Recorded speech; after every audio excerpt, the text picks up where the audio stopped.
What's up? This is Technically Correct with Tyler Bischoff. On today's show, UNLV is about to play a bowl game against a team that doesn't have a head coach, and nobody knows why. Plus, it's Kenny Pickett time in Las Vegas. Is that a good thing? And Carter Hart is back in Philadelphia today, but the Golden Knights, are they hiding him from the Philly crowd?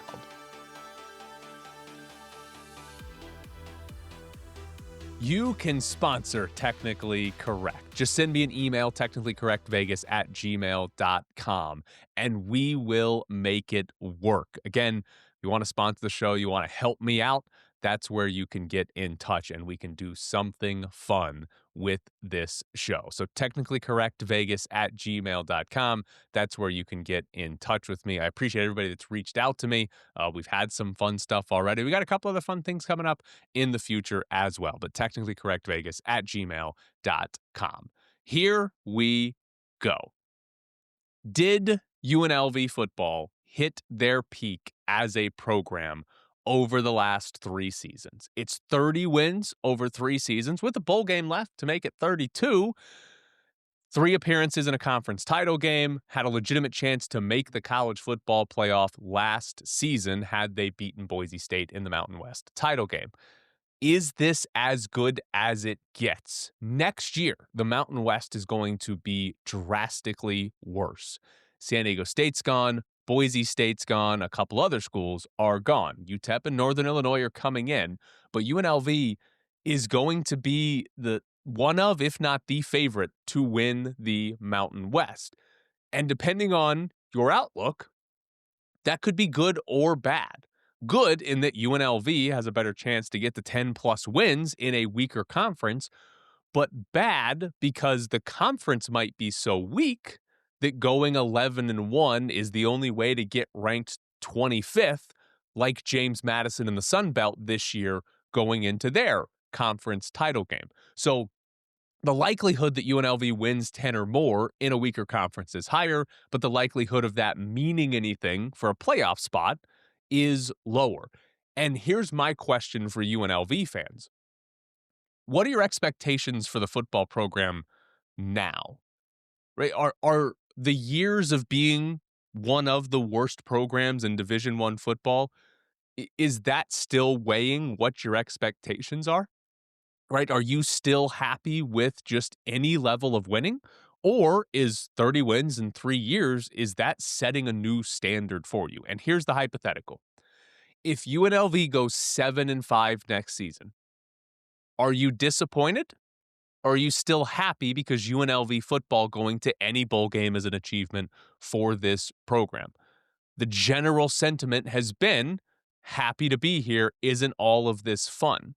But has that changed for you after 3 years, the best 3 years in program history? Has that changed to where, no, 7-5 is not good enough. 7-5 is not a good season. This team should be at the top of the conference. That's what I'm curious to see going forward for UNLV as a football program. Because here's a stat for you. This UNLV team was 9 points away from 7-5. They went 10-3, and I'm not here to take away from them going 10-3, right? But we all know that wasn't a great team. Of the last 3 years, this was the worst of the 3 UNLV football teams, right? They feasted on one of the easiest schedules in college football. Their strength of schedule ended up at 121. There's 136 teams in Division I college football. UNLV, they played one team that finished in the top 60 of SPS+. They played Boise State twice. That's the team. They got smoked twice there, right? Their best win of the season was probably the game against Hawaii. They were 68th in SP+ this season. And ultimately, 13 games, they played one FCS team and 5 games against teams that were ranked outside of the top 100 in SPS+. Not really their fault for scheduling, right? The Mountain West was weak this year. They did have UCLA on the schedule, but they were hilariously bad in the first half of the season. So it's not like UNLV screwed up scheduling. It's just what happened. Now, we knew all this. We knew the schedule was easy, and we knew this team struggled, right? I mean, they came out struggling against Idaho State, the very first game of the year, an FCS team, a bad Air Force team. That game was simply who had the ball left. And then, listen, they probably should have lost to Utah State. If Utah State's kicker doesn't have like the worst game I've ever seen from a kicker, they lose to Utah State. So it's not like I'm telling you anything that you didn't know. But again, my question sort of comes back to expectations. Do we just say 7-5 is great, right? If this team goes 7-5, that's fantastic. Or does this team have higher expectations? Does this team say, hey, or I should say, asking the fan base, does this fan base say, hey, no, 7-5 is not good enough. This team should be pushing for double-digit wins, and with the new Mountain West, this team should be pushing to win that conference, at least be a contender going into the end of the season. So that's what I'm curious about with UNLV fans. What are your expectations now? Because 3 years is a long time, but it's actually not that long in terms of college football. And all of a sudden, UNLV has gone from the doormat where there's are the lowest expectations in all of college football to, that's 30 wins in 3 years. So yeah, 7-5 probably is bad next season. By the way, next season, the non-conference schedule, I believe there's one game that's left to be announced, but Cal is coming to Vegas, and they have 2 road games, North Texas and Akron. I'm assuming the other game will be an FCS team at home, but we'll see. But those are 3 losable games. Cal wasn't very good this year, but they are still a power conference team. So you're not going to look at that and say, oh yeah, UNLV is going to beat Cal. Akron is not a great program, and they were not very good this season either. It's on the road, so that might make it a little bit trickier, but UNLV probably should be beating Akron. North Texas was obviously very good this season. You're on the road. Presumably that could be a very tough one to actually win. But all 3 of them, none of them you look at and say, oh yeah, UNLV is easily going to win those games. So, a 2-2 non-conference schedule is definitely a possibility, which then means, you win 4, go 4-4 in conference play, and that's just 6-6 on the season. So we'll see what the actual schedule looks like with the one more game, but it could be a little difficult going into next season. By the way, I had one thing that I forgot to get to earlier in the week on the Mountain West Championship game. The Mountain West gave out purple crowns to the offensive and defensive players of the game, and I love a silly trophy. I love when you can do a dumb thing, a fun thing, whatever it is, with some sort of trophy or award. And I loved this. 2 crowns for the best defensive and offensive player of the year. Yes, please. But here's my problem. I went back and looked. Utah State won the Mountain West volleyball tournament shortly before the football tournament was played, football championship game was played. Didn't see any purple crowns handed out to the MVP of the Mountain West volleyball tournament. What are we doing, Mountain West? This is an easy gimmick. This is probably a cheap gimmick. You get some crowns at Spirit Halloween and start handing them out at every single tournament or championship game. Basketball better have it. They better have purple crowns for who is the MVP of the Mountain West basketball tournaments. Don't blow this one. Now, UNLV's playing in the Frisco Bowl, and they're playing Ohio. However, Ohio's probably not going to have their head coach for this game. And no, it's not because he got poached by a bigger job and he's taking that one, right? He's stepping up in the world to a power conference and they said, you don't get to coach the Frisco Bowl, come recruit for us. It's not that. Brian Smith, the head coach at Ohio, who's in his first season, by the way, he was placed on leave on December 1st by Ohio University. And Ohio didn't say why or for how long. According to Smith's attorney, Smith was asked to leave in the middle of the workday without any explanation for why he was going on paid leave. Front Office Sports has a story with an interesting detail about December 1st, the day that he was placed on leave. It said the school, had they fired Smith before December 1st, it would have owed him his entire salary left on his contract, which is equal to about $2.5 million.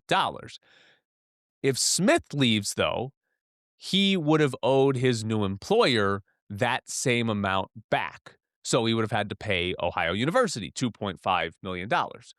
So December 1st, apparently an important date here. Front Office Sports also reported that Smith finalized a divorce on Tuesday of this week, but the attorney of his ex-wife basically said, we don't know why he was put on leave, but it's nothing to do with us, nothing to do with the divorce. So I guess we can rule that out. Good reporting for Front Office Sports. But it's been 11 days now since Ohio basically suspended their head coach and haven't said anything about it.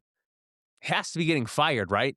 You just come back from leave where nobody says anything about why you're gone? I don't think so. And Ohio just says, oh, sorry about that. You're all good now. So I'm guessing he's fired from that job and he's not coming back for the bowl game. But if you're Ohio University, how are you not saying anything? You're suspending what I assume is the highest paid employee of the university, and you just suspend him with pay and silence if we don't get any reasoning why? I don't know. Seems bizarre. For the bowl game, Ohio's defensive coordinator is the interim head coach. So UNLV is going to play a team without a head coach. How much is that actually going to matter? I don't know. Probably not a ton, but we shall see exactly what happens. Last thing in college football I wanted to get to. Earlier in the week, Jeff Choate, who's the head coach at Nevada, he was talking to the media, and he was talking about recruiting and recruiting pitches to players. And Jeff Choate said, you know what happens when you come to Nevada? You go get $1.4 million to go to Oregon. If you're developed the right way, a guy that couldn't play consistently at the University of Texas got drafted when he came here. A guy that was a junior college walk-on ended up being first team All Mountain West and went and got a bag at West Virginia. He went on to talk about a few different players and different scenarios that Nevada has recruited. But Jeff Choate and his recruiting pitch, well, one was basically, we'll do anything we can to get you out of Reno. To be fair, he did say before this that his players love being in Reno and they love Reno, but it is funny to say, hey, get the hell out of here. But I actually don't hate Jeff Choate for saying this because this is reality, is it not? I mean, first off, any college football or basketball program right now, you should basically be expecting every player you bring in to be a one-year player. I think that should be your expectation, that you're going to turn over the vast majority of the roster every single year. If you're at the top of the sport, the NFL draft or the NBA draft is coming for your players. And then anywhere in the sport, transfers coming for your players. The transfer portal's coming for your players, right? Guys are transferring up. Guys are also transferring down. You might be losing a player you recruited and you thought, hey, he'll be a backup, he'll be depth, and maybe in year 2 or 3 he plays for us more. But he didn't get much playing time in year 1, and now he's gone to a Mountain West school to go actually play football. You're going to lose guys for so many reasons, and I think the expectation should just be you're going to be replacing this roster, and so you should, as a coach at Nevada, or really any group of 5, be looking at players as okay, how do we help each other? You come here, maybe for a year, maybe for more, but look at the success that players have had after they've left us, right? You can go to Oregon and get that $1.4 million NIL. Maybe you end up getting drafted, right? You come junior college to Nevada, and then you're at West Virginia getting another NIL deal. I don't hate Jeff Choate saying that. Yes, it's a bad look for Nevada and any group of 5 to basically say, we're a minor league team, we're a feeder team to these bigger programs. But isn't that the reality of this? Isn't that what happens across the board in college football and college basketball? If you have a good season at a smaller school, you're probably going to get recruited in the transfer portal and offered significantly more money. So I don't hate this from Jeff Choate. Now, it sucks for fans, right? Yes, it's hard for coaches to deal with and players. I don't know, maybe you're getting lied to more from coaches than you used to be in the past. But I think it really sucks for fans because, like, if you're a college football fan and your favorite team, right? Who's your favorite player? Oh, he's gone after 12 games. Who is your team's best player? Oh, he's gone after 12 games, right? Like, yes, it's accurate. We cheer for laundry in sports. It's a very accurate joke. But the the fun of being a sports fan, right, is obviously winning, but like having favorite players and watching players that you like. When your team has a really fun player to watch, a really good player to watch, that's part of being a sports fan. That's part of what's great about it. And the roster turnover is brutal. It's terrible in college sports, right? It's always been fast turnover because it's 4 to 5 years of eligibility, and there has been transfers and drafts that take players early. But it's even worse now to where what's happening with your favorite players, right?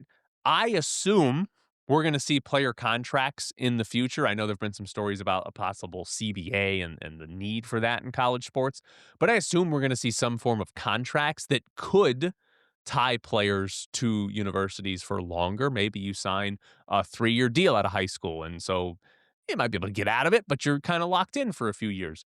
So I assume we'll see that, but those also might end up being a bunch of 1-year contracts and not solve this problem either.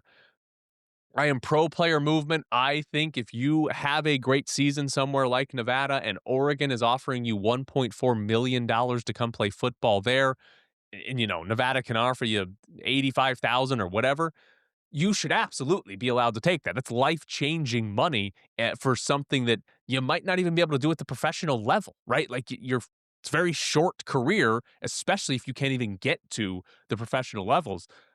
Players should be allowed to take that and make that money. It's great for them. It just sucks for fans to be like, hey, my favorite players are gone.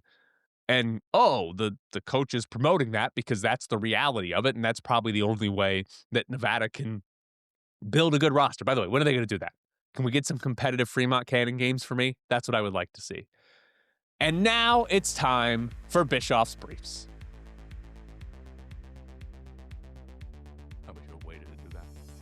Bischoff's Briefs is brought to you by Go Army, Beat Navy. Thanks to Rob for sponsoring Bischoff's Briefs for this entire week ahead of the Army-Navy game.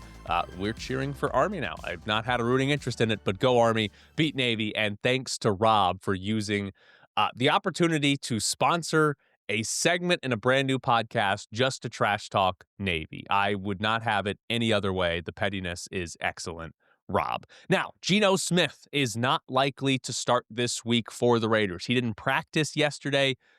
Pete Carroll said he was day-to-day. Ian Rappaport reported that it's unlikely that he plays due to his shoulder injury, which would mean Kenny Pickett would be the quarterback. 2 gloves, Kenny Pickett, by the way. I like that. He wore 2 gloves when he played against Denver. But fun fact, Kenny Pickett is actually 15-10 as a starter in his career. Now, he's never been on a team this bad, so I wouldn't expect him to be at a 15-10 win percentage here if he plays the last 4 games of the year. But the funniest possible outcome here is that Pickett plays really well. Like way better than Geno Smith has the entire year, right? Like we see Jack Besh have huge games because Kenny Pickett's throwing him the ball. That's the funniest outcome, right? It'd be bad because they might win some games and not pick first, but that's the funny part.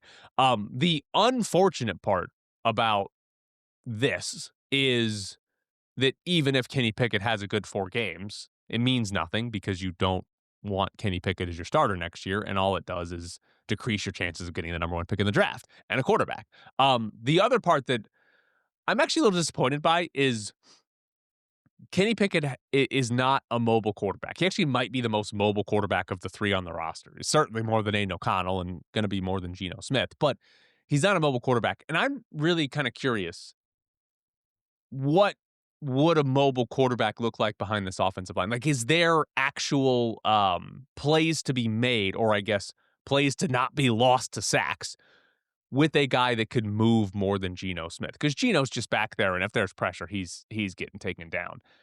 Would there be an opportunity? Pickett's more mobile than Geno Smith, but not really. Maybe he will be, but I'm not expecting him to do much, and I would have liked to have at least seen that, but we're not going to see that. We're going to see 2 gloves Kenny Pickett out there behind the same offensive line, but maybe not the same offensive line because Colton Miller returned to practice. He's been out since week 4 with an ankle injury. Offensive line was bad when he was playing, but it's been even worse without their best offensive lineman. Only good offensive lineman, I think. and I said this before, but despite the Raiders being better off losing games, right? They need the higher draft pick. I don't have any issue with bringing back Colton Miller, right? Players do not get to play long in the NFL. If they want to play, even in a lost season, he should be out there if healthy. Don't rush him back early, but if Colton Miller is healthy for 4, 3, 2, or even just the last game of the season, he should be playing. Don't take that away from him. Also on the injury front, Dante Thornton, the rookie wide receiver, he passed concussion protocol and returned to practice. He missed games last week, or he missed the game last week. But the wide receiver pecking order last week was Trey Tucker, then Jack Besh, then Tyler Lockett. I'm curious where Dante Thornton fits into that. A little bit different wide receiver from Besh and Lockett. But 4th round pick, came out of training camp as a starter. He had 94 yards in the first 3 games. Wasn't great, but he was a part of the offense. After those first 3 games, he's got 29 yards the rest of the entire season. So is he anything, right? Is he legitimately anything, or is this just he can be the 5th wide receiver on the roster last year because we drafted him, but he's nothing more than that next season. Also in Las Vegas, A'ja Wilson was named the Associated Press's Female Athlete of the Year. The Aces won their 3rd WNBA title in 4 years, and A'ja Wilson won her 4th MVP. She also won Defensive Player of the Year and Finals MVP. Dominant season in the WNBA. There were 47 votes for this. She got 17 of them. Second place was Aryna Sabalenka, who won 3 of the 4 tennis Grand Slams, but she only got 9 votes, and then Paige Beckers was 3rd with 5, and then there were a bunch of people that got between 1 and 4 votes. So she didn't get a huge share of the votes, but pretty dominant overall in the voting by the Associated Press. So A'ja Wilson, best female athlete in the entire world this year, according to the Associated Press. Now, we do need to talk for at least a second here about Sherrone Moore, the head coach at Michigan, or was the head coach at Michigan. Michigan fired Sherrone Moore yesterday, and in their firing said it was due to an inappropriate relationship with a staff member. That's important because it means there's no buyout money. If you get fired for cause, and the cause can't just be losing football games, the cause has to be something like this, you don't get the buyout money as a college coach. Sherrone Moore was also arrested yesterday. I have not seen the only updates I've seen is that the police department that arrested him was not giving specifics as to why they arrested him, at least to the public. So he was arrested. I'm guessing at some point you're listening to this, we might know details on why he was arrested. But there had been rumors specifically from Michigan State fans about Sherrone Moore getting a staff member at Michigan pregnant starting 2 weeks ago. And apparently it might have been true. Apparently that might have been completely accurate.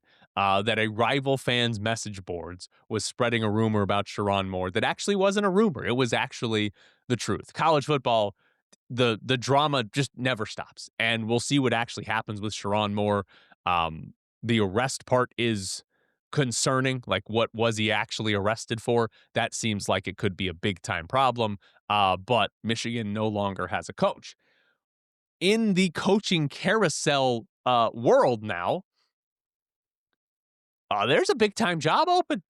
I mean, LSU was open, but now Michigan's open, and they're both in the same tier of college football. Nicole Auerbach, who covers college football for The Athletic, she tweeted out that Kalen DeBoer was a name to watch for this. That's the current head coach at Alabama. I'm not 100% sure why, and I've seen actually a couple other people talk about this. I'm not 100% sure why, though.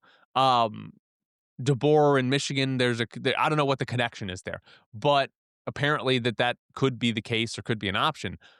But I tell you, that would be hilarious. It's one thing for a group of 5 school to lose their coach. It's one thing for Ole Miss to lose their coach to LSU, in conference rival. If Alabama, of all schools, loses their coach to another college, I mean, that's hilarious, right? They're in the playoffs too. So I don't know how the timing works, but they're in the playoffs. So I don't know why, but apparently Kalen DeBoer is a name that people think would take the Michigan job, or at least be interested in the Michigan job, which would set off. I mean, can you imagine Alabama loses in the first or second round of the playoffs? They lose their head coach at the end of December, beginning of January, and now Alabama's hiring a new coach? I mean, they can pick just about anybody they want in college football. Lane Kiffin. That's my theory, by the way. Lane Kiffin actually wants the Alabama job, not the LSU job. That would be quite great. But I'm kind of cheering for it because it would be the funniest way that we could see this season not even end, just during the college football playoff. Alabama's trying to poach coaches in the college football playoff. In hockey, the St. Louis Blues signed Dylan Dube, not to an NHL contract, not even to a full AHL contract. They actually signed him to a tryout for their AHL team. So he's going to be with the Blues AHL team on this tryout contract. But Dylan Dube, why am I talking to you about the Blues signing a guy to an AHL tryout? Dylan Dube was one of the 5 players acquitted in the sexual assault trial over the summer, like Carter Hart. Obviously, the Golden Knights signed Carter Hart to a NHL deal, but the Carolina Hurricanes have Cal Foote on their AHL team, and now Dylan Dube is probably going to be on the AHL team for the Blues. And I think this is, if you remember one of the shows I did in the first week, one of my key points was trying to talk about, like, as a fan, what should you care, like, or what should matter to you as a fan? And this is one of them, right? There's anger towards the Golden Knights, and I think it's justified to criticize these teams, especially when they say hypocritical things, right? When as a team you sign Carter Hart and then you say he aligns with our core values. Shut up, right? The Blues did the same thing. They signed Dylan Dube and they threw core values in their statement. No, you don't get to sign the guy in a sexual assault trial with all these details about, yes, they were acquitted, but the details of the case are not good. That's not your core values. You don't get to sign that and say, we have great core values. So the teams deserve criticism. But as a fan, you're probably going to get a lot of crap, if you haven't already, from other teams' fans about having Carter Hart. But this is why it doesn't matter.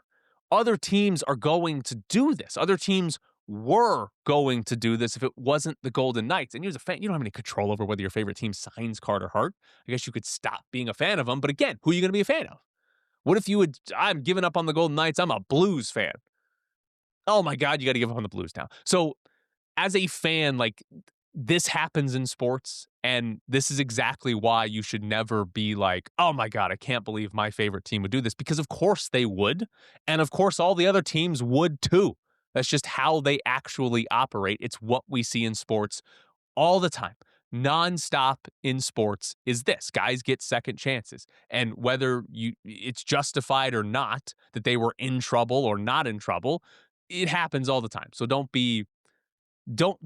take anything from other teams' fan bases because your team signed Carter Hart. Look at other teams. They're doing it as well.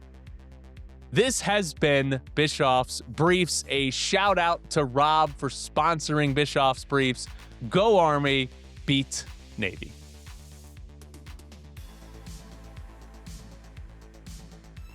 So again, a big thank you to Rob for sponsoring Bischoff's Briefs this week ahead of Army and Navy.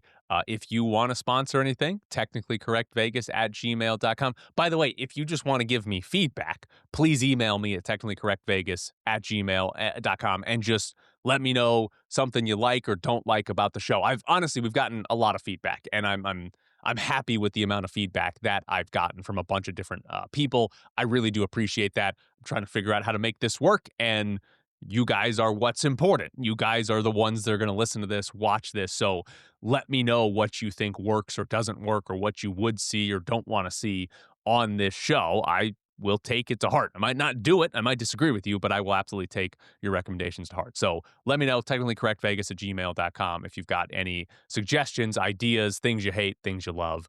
I will read it. I will let you know. Now, are the Golden Knights trying to hide Carter Hart from Philadelphia fans? The Golden Knights take on the Flyers today. Carter Hart is probably not going to play because He played back-to-back games. The Golden Knights, since getting Carter Hart, have alternated games between Akira Schmid and Carter Hart. That was until their last game when they played Carter Hart for the second straight game, the first time they broke that trend. But if you're looking at the schedule and how it lines up, they're playing Philadelphia next, and had they stuck to the schedule, Carter Hart would be playing against the team that he started his career with, the team that he was on when he had to stop playing because he was accused of sexual assault. He's been acquitted of sexual assault. That is why he's back in the NHL and playing for the Golden Knights. Not guilty of that. But are the Golden Knights hiding him from the Philly crowd? It certainly seems like it. I can't think of another reason for Bruce Cassidy to actually change the goalie rotation. So it would certainly seem as though they are trying to shield Carter Hart from the Philadelphia crowd. I would say, though, part of me doesn't buy it, because even though I can't think of a better reason to why they changed the goalie rotation, Carter Hart's going to have to play in adverse environments. Like, it's professional sports. Carter Hart's not just going to get to go and play in front of crowds that love him. Most crowds are not going to love him. So why would they hide him from Philadelphia? I don't know. So I think there might be another reason that we just don't know.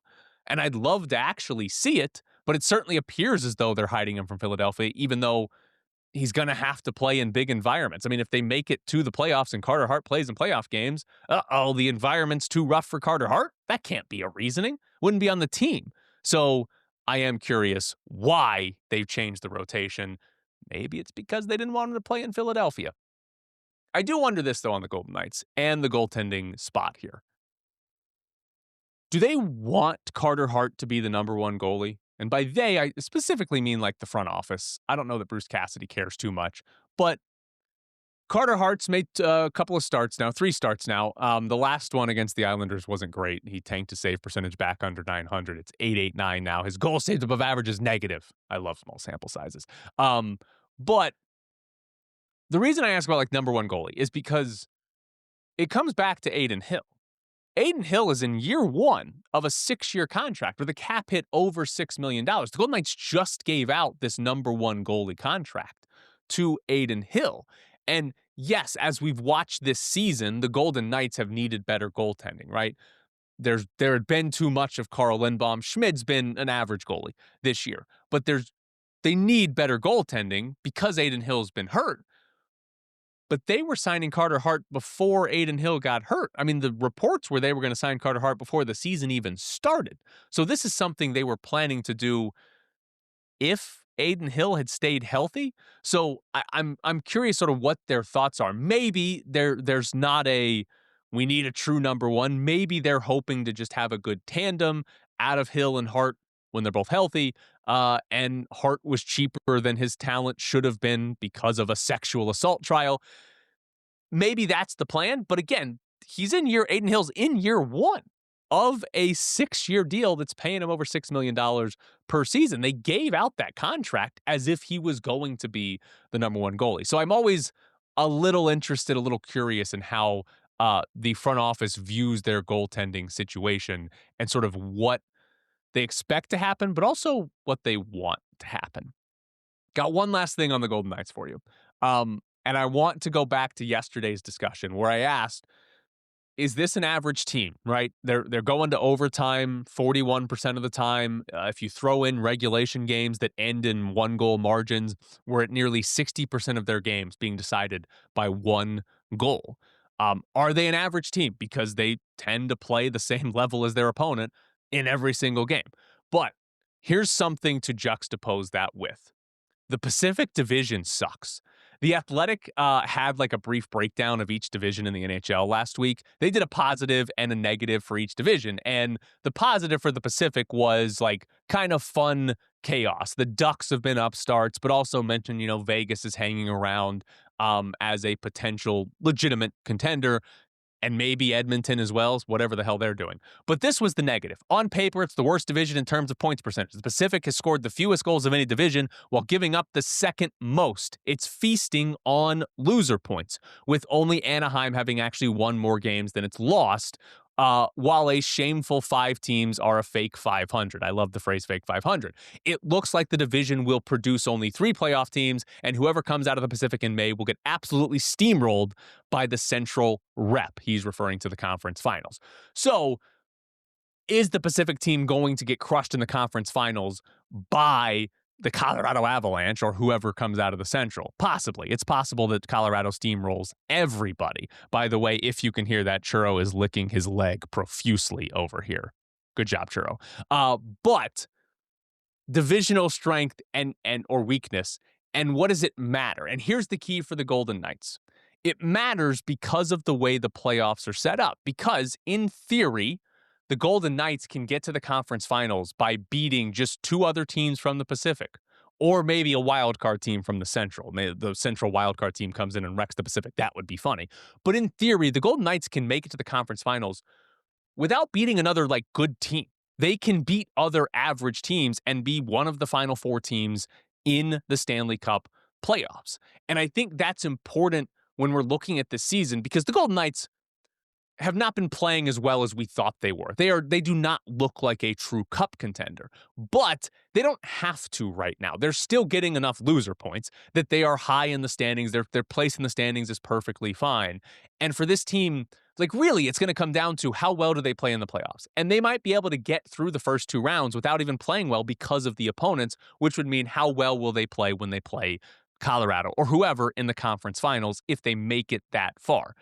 The problem, though, is that if they play this way the entire year, they just play average or maybe a little above average, and they win the Pacific or finish second, whatever it is, it's going to be hard to look at them and say, oh, yeah, they're going to turn it on now that the playoffs here, right? I don't believe in that a team can just sort of be coasting the regular season and then, oh, yeah, we're good enough to just say, it's showtime, it's playoff time, let's go. So I think we still need to see it at some point, see them play well for 15, 20 games at a time and say, there they are. But the division is bad, and the Golden Knights still have a real chance to do something in the postseason because of that, regardless of how they worked. Dom Lucian of The Athletic I think he does daily updates on chances to win the Stanley Cup. Golden Knights has sort of been in that 3-4 range recently. Despite how they've played, they're 3rd or 4th most likely to win the Stanley Cup. And again, a lot of that in his models comes down to, well, what are you likely to make the Stanley Cup, to make the conference finals, to make the playoffs? And because of the Pacific Division and this playoff format, somebody, again, a wild card team could do it from the Central, but because of the format, somebody from the Pacific is likely going to be in the conference finals, and most likely that team is the Golden Knights. So that could possibly be the saving grace for how they've looked this year. By the way, I looked this up. I don't know if it matters so much, but just comparison of the Golden Knights and their opponents based on division. Against the Pacific, they're 4-0-4. So again, good news, they don't lose in regulation, but they've lost as many as they've won against the Pacific Division. Against the rest of the NHL, they're 10-6-5. So there's some regulation losses in there, but it's 4 wins, 4 losses against the Pacific. It's 10 wins and 11 losses against the rest of the NHL, which again, I keep sort of trying to bring up here. It doesn't matter who they play, they're going to overtime. That's just the reality of it. They play a bad team, a good team, whatever it is, they're just going to play to that level, and we're likely to see an overtime game. And as far as divisional opponent, that has not mattered either. So we'll see tonight. They play the Flyers. Maybe they should just at 4:00 say, you want to play 3-on-3 for 5 minutes and go home? They might be able to do that. So we'll see how they do against the Flyers in the second to last game of this road trip, East Coast road trip.